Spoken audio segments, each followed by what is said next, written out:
Ang pakikisalamuha sa Pangulo ay hindi kailanman tumingin ng mabuti. Ang kapaligiran sa Quezon Club ay electric dahil ang Mayablacks Quezon Club ay nagtapon ng isang masiglang pagdiriwang para sa tagumpay ng Team Quezon. Ang gabi ay buhay na may pagtawa, musika, at ang hindi mapag-aalinlanganan na enerhiya ng kaguluhan.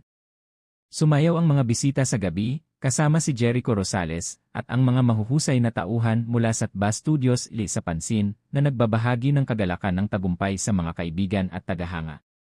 Ito ay higit pa sa isang partido, ito ay isang pagdiriwang ng pamayanan, pagkamalikhain, at diwa ng Quezon.